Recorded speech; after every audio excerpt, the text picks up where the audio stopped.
오늘도 하나님께 나와 찬양과 분배 예배로서 하나님께 영광 돌리는 저와 여러분에게 하나님의 한량없는 은혜와 축복이 가득하기를 주님의 이름으로 축원드립니다. 자, 오늘은 우리가 시편 34편 말씀을 읽었습니다. 시편 34편은요, 위에 제목을 보니까 누구의 시라고 되어 있습니까? 다윗의 시라고 되어 있습니다. 다윗이 고백한 시가 되겠죠. 다윗은 늘 하나님을 찬양하는 사람이었습니다.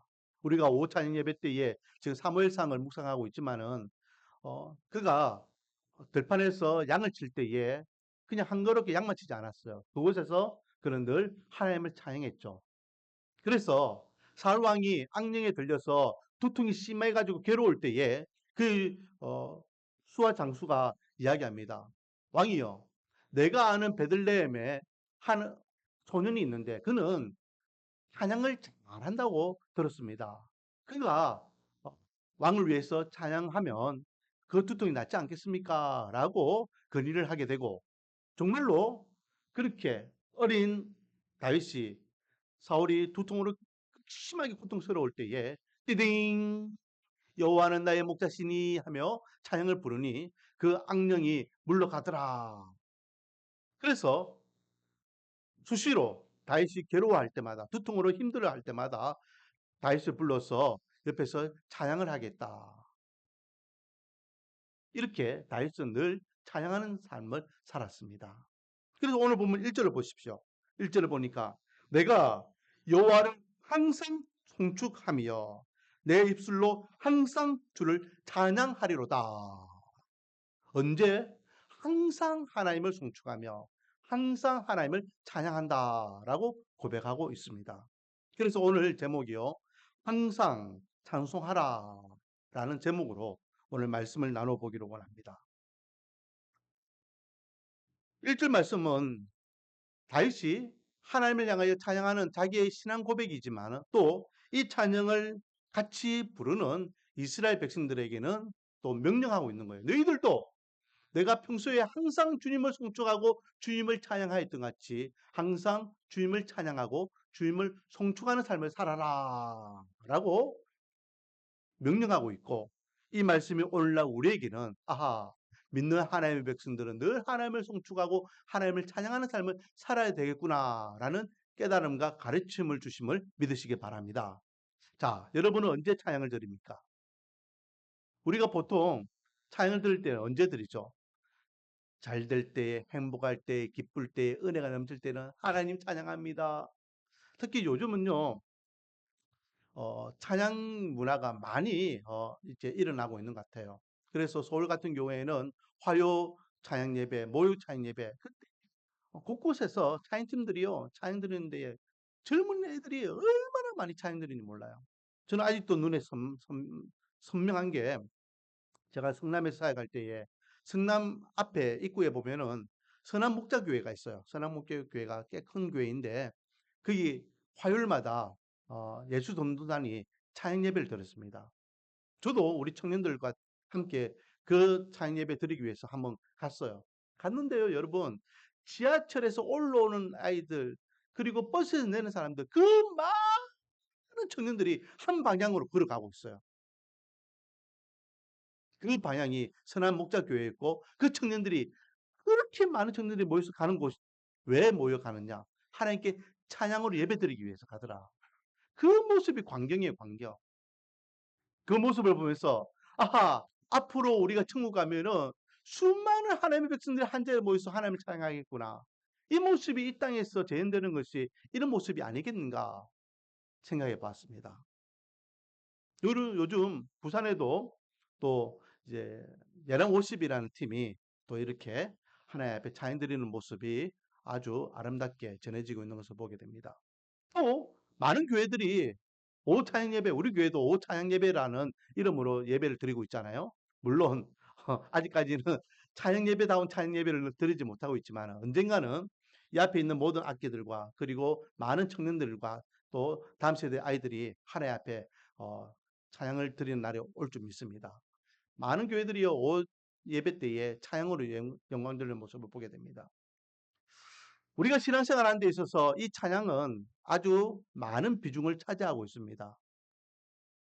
자, 다시 한번 물어보겠습니다. 이렇게 우리는 많은 찬양을 드리고 있는데 여러분은 언제 찬양을 드립니까?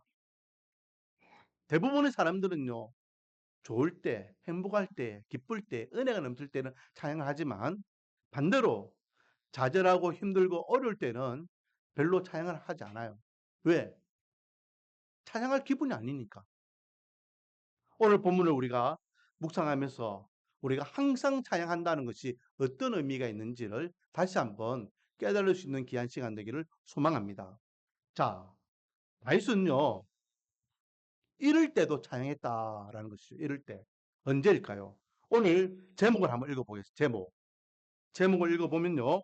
다윗이 아비멜렉 앞에서 미친 채 하다가 쫓겨나서 지은 시. 자, 오늘 이 34편, 시편 34편이 배경이 되는 말씀이 사무엘상 21장 말씀이에요. 사무엘상 21장 10절에서 15절 말씀이 그 배경이 되는데 이 배경은 이런 내용이죠. 사울 왕이 자기 왕위를 다윗이 눈본다라고 생각하고 다윗을 죽이려고 합니다. 다윗은 사울 왕을 피해서 이스라엘 곳곳을 돌아다니죠. 들판을 막 누비면서 다닙니다. 더 이상 이스라엘 땅 안에서 사울의 피할 수 있는 곳이 없다라고 생각한 다윗은 망명을 생각해요. 망명. 다른 나라로 도망가면은 더 이상 사울이 잡으러 오지 않겠지. 그런데 주위에 아무 나라나 간들 사울이요 이렇게 외교권을 발휘해 가지고 잡으러 오지 안 따라오겠습니까? 사울이 소나기가 근접할 수 없는 나라. 그래서 생각한 나라가 한 나라가 떠올라요. 그 나라가 바로 블레셋입니다. 이 블레셋은 이스라엘과 앙숙이었죠. 그래서 내가 블레셋으로 망명하면 사울로부터 내가 내 생명을 건질 수 있겠구나. 그런데 여러분, 블레셋은요, 이스라엘도 싫어하지만 또 누구도 싫어합니까? 다윗도 싫어해요, 다윗도. 천지 원수 같은 인간이 다윗이잖아요. 왜 그렇습니까? 골리앗과 다윗과의 전쟁을 우리가 너무 잘 알고 있습니다. 블레셋이 이스라엘 급박할 때에 야 나와봐라 나와 한판 붙자. 그때에 이 어린 다윗이 나타나가지고 그렇게 어마어마한 골리앗을 한 방에 쓰러뜨리고 블레셋의 입장에서는 대패를 당하는 수모를 겪게 되는 것을 이 블레셋 사람들은 잘 알고 있어요. 그런 왼수 같은 다윗이 자기 나라에 망명해온다? 누가 좋게 받아주겠습니까? 그러니 다윗은 하나의 깨를 썼대요. 내가 그냥 멀쩡하게 가면은 저 인간은 나를 가만두지 않을 것이다. 그래서 미친 척해요. 미친 깡이 돼요. 미친 깡이가. 자, 사무엘상 21장 14절 15절 말씀입니다. 아기스가 그의 신하에게 이르되 너희도 보거니와 이 사람이 미치광이로다. 어찌하여 그를 내게로 데려왔느냐? 내게 미치광이가 부조가 있어. 너희가 이 자를 데려다가 내 앞에서 미친 짓을 하게 하느냐? 이 자가 어찌 내 집에 들어오겠냐 하니라. 다시요. 침 질질 흘리면서 미친 척하면서 문지방에 막 등을 막 긁으면서 막 그런 모습 보이는 거예요. 다윗을 잡아와서 왕 앞에 보이니까 이 아기스의 반응이 어떻습니까? 야, 이 미친놈을 왜 데려왔어? 이 나라에도 미친 사람이 없어가지고 미친놈을 데려와가지고 저 미친 짓 한 걸 내가 보게 해서 휙 저놈을 데려나가라 쫓아내라 라고 급박하는 게 사무엘상 21장 14절 15절에 기록되어 있고 이때에 쫓겨남을 당하죠. 미친 척 해가지고 쫓겨남을 당하면서 기록한 시가 뭐라는 겁니까? 오늘 읽었던 이 34편 내용이라는 겁니다. 자, 여러분, 다윗이요 아기스에게 또 블레셋 사람에게 자기의 몸을 맡긴다는 것은 그리 쉬운 일이 아닙니다. 제가 조금 전에도 언급했지만은 블레셋 사람들 입장에서는 천천지 왼손 같은 이 다윗을 눈에 보면은 가만두지 않을 거잖아요. 그래서 자기는 위장을 합니다. 위장을 하고 그렇게 나가지만은, 그러나 한편으로는요, 그 마음이 얼마나 복잡했겠습니까? 그래서 이 다윗이 이 아기스에게 갈 때에, 블레셋 사람에게 잡힐 때에, 만명하겠다고 마음먹었을 때에 그 마음을 표현했던 시가 있어요. 그 시가 시편 56편입니다. 여러분, 그 56편을 보면요, 제목이 이렇게 되어 있습니다. 다윗의 믹담시, 인도자를 따라 요낫 엘림 호르김에 맞춘 노래. 다윗이 가드에서 블레셋인에게 잡힐 때에 라고 제목이 잡혀 있어요. 그러니까 이 56편은요, 블레셋 사람들이 잡혀가지고 아기스 왕이 끌려갈 때에 숲으로 하나님 앞에 기도하여 있던 내용이 시로 기록하여 있고, 나중에는 이것이 찬양이 되는 거죠. 여기 보면요, 다윗이 어떤 마음이 있는지, 어떻게 두렵고 떨리는 마음인지. 여러분, 블레셋 사람에게 잡혀가지고요, 뭐 미쳤든 안 미쳤든 저 왼수 잡아 죽여버리라 하면 끝이에요. 사울로부터 생명을 건지기 위해서 망명하려고 마음먹었는데 그 블레셋 사람에게 잡혀가지고 죽는다? 그러면 뭐 사울에게 죽든지 블레셋 사람에게 죽든지 죽는 건 마찬가지잖아요. 생명을 보존하고자 하는 자기의 계획은 완전히 무산되는 겁니다. 자, 56편 보면 다윗의 마음이 이렇게 표현되고 있습니다. 3절, 내가 두려워하는 날에는 내가 주를 의지하리이다. 4절, 내가 하나님을 의지하고 그 말씀을 찬송하올지라. 내가 하나님을 의지하였은즉 두려워하지 아니하리니 혈육을 가진 사람이 내게 어찌 하리까. 10절, 내가 하나님을 의지하여 그의 말씀을 찬송하며 여호와를 의지하여 그의 말씀을 찬송하리로다. 11절, 내가 하나님을 의지하였은즉 두려워하지 아니하리니 사람이 내게 어찌하리까. 저 왼수 같은 인간들이 나를 죽이려고 할 때에 지금 블레셋을 향하여서 미친 척하고 가고 있는 이 무거운 발걸음을 다윗은 정말로 두렵다라고 고백하고 있어요. 인간적으로 안 두렵겠습니까?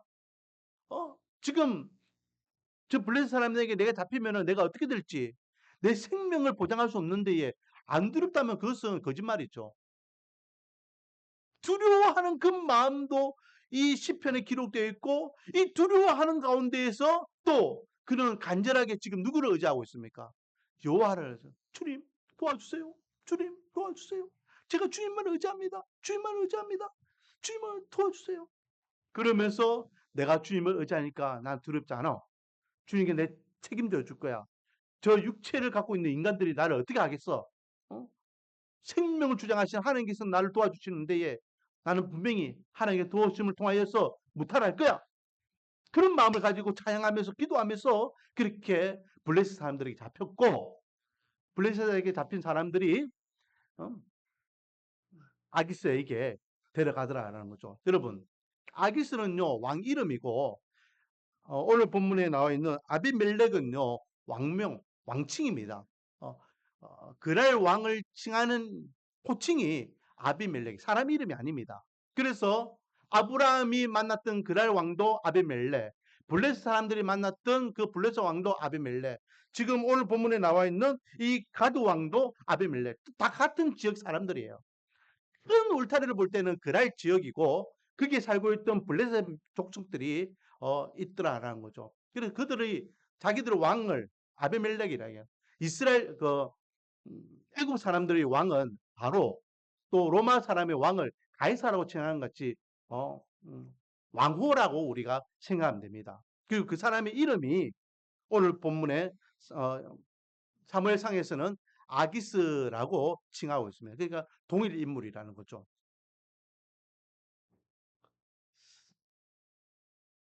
사무엘상 21장 10절에서 13절 말씀에 보니까요, 다윗이 이 아비멜렉 만나러 갈 때에 심령을 이렇게 기록하고 있습니다. 그날에 다윗이 사울을 두려워하여 일어나 도망하여 가드 왕 아기스에게로 가니 아기스의 신하들이 아기스에게 말하되 이는 그 땅의 왕 다윗이 아니니까. 무리가 춤추며 이 사람의 일을 노래하여 이르되 사울이 죽인 자는 천천히요 다윗은 만만히로다 하지 아니하였나이까 한지라. 다윗이 이 말을 그의 마음에 두고 가드 왕 아기스를 심히 두려워하여 그들 앞에서 그의 행동을 변하여 미친 체하고 대문짝에 글적거리며 침을 수염에 흘리매. 자, 이 절대절명의 순간 자기 생명을 하나님 앞에 의지하면서 블레셋에 망명합니다. 마냥 죽으면 끝이지만은 이 블레셋 왕이 자기를 미친 이 다윗을 불쌍히 여기가지고 받아주면은 성공하는 거예요. 자기 계획이. 그런데 오늘 제목에서 나와 있던 같이 아기스 왕이 다윗을 받아줬습니까? 안 받아줬습니까? 안 받아주죠. 아까 사무엘상 21장에 제가 이야기했잖아요. 야, 우리 블레셋에 미친 사람이 없어가지고 또 다른 미친놈 한 명 더 데리고 왔냐? 내쫓아라 하면서 쫓아내버린 거예요. 자, 쫓김을 당하면은 밖에는 누가 기다리고 있습니까? 사울왕이 눈을 시퍼렇게 뜨고 또 기다리고 있는 거예요.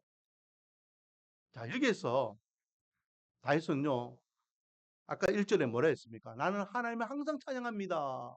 나는 주님을 항상 송축합니다. 라고 고백하고 있어요. 이게 무슨 말일까요? 좋을 때도 하나님을 찬양하지만 안 좋을 때도 하나님을 찬양할 수 있다는 겁니다. 내가 잘 나갈 때도 하나님을 찬양하지만 내가 잘 못 나갈 때도 하나님을 찬양할 수 있다는 거예요. 내가 성공할 때도 하나님 찬양할 수 있지만 내가 실패할 때도 하나님 찬양할 수 있다는 거예요. 내가 기뻐할 때도 하나님 찬양할 수 있지만 실패할 때도 하나님 찬양할 수 있고 내 뜻대로 모든 것이 잘 이룰 때도 하나님 찬양할 수 있지만 내 뜻대로 모든 것이 다 이루어지지 않을 때도 하나님을 찬양할 수 있다는 거예요. 이 말은 다른 말로 하면 우리는 우리 처지에 따라서 좋을 때는 찬양하고 안 좋을 때는 하나님을 찬양하지 않는 것이 아니라 하나님을 언제든 찬양해야 된다는 거예요. 왜? 하나님은 항상 찬양과 영광을 받기에 합당하신 분이기 때문임을 믿으시기 바랍니다. 내 기분과 내 형편과 내 환경에 따라서 찬양하고 안 하고 기뻐하고 안 기뻐하고 그런 것이 아니라 하나님은 언제든지 우리의 찬양을 받기에 합당하신 분이기 때문에 저와 여러분은 항상 하나님을 찬양하며 송축해야 될 줄 믿습니다. 다윗은요 모든 것이 다 끝났어요. 자기 계획이 다 막혀버렸잖아요. 다윗에게 남은 것은요 죽음밖에 없습니다. 사울에게 죽던 블레셋에게 죽던 이제 모든 것이 다 자기 계획이 순탄하게 이루어지지 않아요. 그런 가운데에 쫓겨남을 당했어요. 자기 계획이 이루어지지 않았어요. 망명이 성공하지 않은 거예요. 그럴 때 지금 고백하고 있는 것이 내가 하나님을 송축합니다. 항상 하나님을 찬양합니다. 이 다윗의 모습이 오늘날 우리의 모습이 되기를 원합니다. 우리는 언제 찬양을 하고 있습니까? 좋을 때는 찬양하지요. 기쁠 때는 찬양합니다. 잘 될 때는 하나님 찬양합니다. 못할 때는 찬양하고 원하는 대로 뜻대로 잘 이루어질 때 하나님 찬양합니다. 절망하고 좌절하고 실험하고 실패하고 안 되고 힘들 때는 온데간데 없이 우리 입가의 찬양은 멈춰버리는 것을 우리는 얼마나 많이 경험하고 있습니까? 원하기는 저와 여러분은 늘 나의 하나님을 찬양하며 나의 하나님을 송축하는 찬양하는 자의 삶을 살아가기를 주님의 이름으로 축원드립니다. 자, 다윗은요. 그러면 어떻게 하나님을 찬양했느냐? 오늘 본문에 보니까 두 가지를 말씀하고 있습니다. 자, 첫 번째는 2절 말씀 같이 한번 읽어보겠습니다. 시작. 내 영혼이 여호와를 자랑하리니 공관자들의 이를 듣고 기뻐하리로다. 찬양은 하나님을 자랑하는 것이에요. 나의 하나님은 이런 분이십니다 하고 자랑하고 있습니다. 그 자랑은요 기본적으로 무엇에 근거한 자랑일까요? 바로 기도 응답에 대한 자랑입니다. 다윗은요 늘 하나님을 찬양하는 삶을 살았지만은 그 찬양이 다 무엇에 근거한 찬양이었냐? 기도에 근거한 찬양이었습니다. 생각해 보세요. 아까 전에 시편 56편이나 이 시편 34편이 찬양이지만은 이게 시였어요. 그때 미친 강의가 되어가지고 침 질질 흘리면서 블레셋 사람이 잡혀오면서 주님, 주님을 의지합니다. 이놈들로부터 나를 건져주시면 믿습니다. 그렇게 입을 벌려 찬양했겠습니까? 아기스 왕에게 잡혀가가지고 침 질질 흘리면서 하나님을 찬양하라, 하나님을 송축하라 라고 하면서 이렇게 찬양했겠습니까? 기본적으로 지금 이 56편과 33편은요, 속으로 기도하는 기도 내용이에요. 하나님 도와주세요. 주님을 의지합니다. 제가 저 인간들을 제가 두려워하지 않겠습니다. 제가 주님, 지금 이 모든 것이 맡겨가지고 내 계획대로 이루어지지 않지만 그래도 하나님을 찬양하겠습니다. 하나님을 의지하겠습니다. 기도하는 마음으로 끌려나감을 당하고 있는 겁니다. 이것이 나중에 시로 기록되고 찬양으로 고백되는 거예요. 자, 그렇다면 다윗은요, 늘 기도하는 삶을 살았다라는 것을 알 수 있겠죠. 그는 늘 기도했습니다. 하나님을 의지하고 하나님 앞에 자기 약한 부분을 구했습니다. 그때에 그 기도하는 다윗을 하나님께서는 만나 주셨어요. 응답해 주셨어요. 책임져 주셨어요. 그러므로 지금 쫓겨남을 당해서 자기 계획이 완전히 숲으로 돌아갔지만은 이제 어떻게 내 인생이 흘러갈지 알지 못하는 막막하고 깜깜한 인생이었지만 하나님께서 끝까지 내 인생을 책임져 주실 거야. 하나님께 지금까지 나를 이끌어 주셨던 것 같이 앞으로도 이끌어 주실 거야. 그러므로 나는 여호와 하나님을 자랑하며 찬양한다라고 고백하는 것이죠. 자, 2절부터 계속해 읽어보겠습니다. 3절 나와 함께 여호와를 강대하시다 하며 함께 그의 이름을 높이세.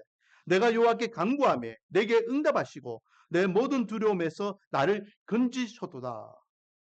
그들이 주를 앙망하고 광채를 내었으니 그들의 얼굴은 부끄럽지 아니하리로다. 이때 그들은요 여호와를 간구하는 자들을 이야기합니다. 여호와를 간구하는 자들 얼굴에 하나님께서 광채를 보여주시고 또 얼굴을 부끄럽지 않게 하시겠다라는 말씀이죠. 6절 이 공부한 자가 부르짖음에 여호와께서 들으시고 그의 모든 환난에서 구원하셨도다. 7절 여호와의 천사가 주를 경외하는 자를 둘러 진치고 그들을 건지시는도다. 그리고 또 18절부터 보면은 여호와는 마음이 상한 자를 가까이 하시고 중심으로 통회하는 자를 구원하시는도다. 의인은 고난이 많으나 여호와께서 그의 모든 고난에서 건지시는도다. 한결같이 지금 다윗은요 응답하시는 하나님을 향하여 자랑하고 있습니다. 사랑하는 성도 여러분, 저와 여러분이 믿는 하나님은 이런 하나님이세요. 하나님 도와주세요. 하나님 나와 함께 하시면 제가 부족함이 없습니다. 라고 주님을 신뢰하고 의지하고 기도하고 주님을 붙잡고 나갈 때에 하나님께서는 저와 여러분의 인생을 책임져 주실 줄 믿습니다.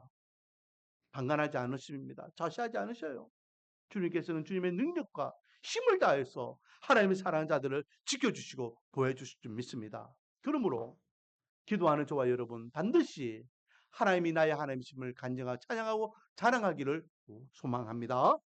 두 번째 다윗은요. 하나님을 경외하고 있습니다. 9절 말씀입니다. 너희 성도들아 여호와를 경외하라. 그를 경외하는 자에게는 부족함이 없도다. 왜 여호와를 경외하느냐? 여호와를 두려워하고 높이느냐? 하나님께서 하나님을 경외한 자들에게 부족함이 없도록 채워주시기 때문이다. 라고 말씀하고 있습니다. 자기가 경험했잖아요. 자기의 평생을 하나님께서 부족함이 없이 채워주시는 것을 경험했기 때문에 하나님께서 우리 인생을 부족함 없이 이끌어 주실 줄 믿습니다. 우리가 누구를 두려워해야 되겠습니까? 나에게 영향력을 끼치는 세상 사람들을 두려워해야 되겠습니까? 아니면 나의 모든 것을 채워줄 수 있는 여호와 하나님을 두려워해야 되겠습니까? 원하기는 눈에 보이는 인간을 두려워할 것이 아니라 나의 모든 것을 알고 계시며 그때 그때마다 채워주시는 여호와 하나님을 두려워하는 저와 여러분이 되기를 소망합니다. 자, 10절 젊은 사자는 궁핍하여 줄일지라도 젊은 사자 이거는요 비유잖아요. 그렇죠? 젊은 사자가 얼마나 용맹스럽습니까? 그 사자가요 사냥감이 없어가지고 사냥을 실패해가지고 굶을 때가 있다라는 거예요. 그 힘 있는 젊은 사자도 굶주릴 때가 있겠지만은 여호와를 찾는 자, 여호와를 두려워하는 자들은 모든 좋은 것에 부족함이 있다 없다? 부족함이 없다. 부족함. 11절 너희 자녀들아 와서 내 말을 들으라. 내가 여호와를 경외하는 법을 너희에게 가르치리라 라고 하면 젊은 사람들아 잘 알아들으라. 여호와를 경외하는 것이 부족함이 없는 삶이다. 너희들이 귀를 열고 바로 가르침을 받아라 라고 호소하고 있습니다.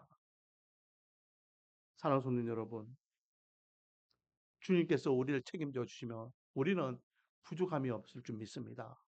우리에게 완벽하게 우리의 삶을 책임져 주시는 하나님을 우리는 진정으로 두려워하고 여호와를 경외해야 될 줄 믿습니다.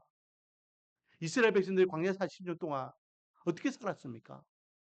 그들이 농사를 지은 것도 아니고 그들이 나라를 지키기 위해서 군대를 만든 것도 아니고 그들이 앞으로 어떻게 살아가야 될지 계획을 가지고 사는 것도 아니에요. 하지만 이스라엘 백성들이 광야 40년을 살 때에 먹는 것 때문에 힘들어하거나 어떤 나라를 지키는 것 때문에 힘들어하거나 인생을 살아가는 데 있어서 40년 동안 그 여정 때문에 힘들어하지 않았어요. 그들이 입은 옷 하나 헤어지지 않냐고 그들이 40년 동안 뺑뺑 그 모래 흙길을 걸어 다녔지만은 발이 부르트지 않았다라고 말씀하고 있습니다. 하나님께서 가장 완벽하게 채워주시고 부족함이 없이 이끌어 주셨던 것이 광야 40년 광야 교회의 모습이에요. 이 모습이 오늘날 우리에게는 그림자입니다. 저와 여러분도 여호와를 신뢰하고 여호와를 두려워하고 여호와를 의지하고 나가며 주님께서 우리에게 부족함이 없이 채워주시고 이끌어 주실 줄 믿습니다. 그래서 다윗은 비록 지금은 쫓겨남을 당해서 만막한 인생이 앞에 놓여 있다 할지라도 그는 절망하지 않아요. 오히려 하나님을 찬양하고 있습니다. 왜? 지금까지 하나님께서 내 기도를 들어주셨기 때문에 지금까지 하나님께서 나를 부족함이 없도록 인도해 주셨기 때문에 여호와를 찬양하며 자랑하며 여호와를 경외하며 하나님 앞에 영광을 높이고 있습니다. 원하기는 다윗의 이 아름다운 모습이 오늘날 저와 여러분의 모습이 되기를 원합니다.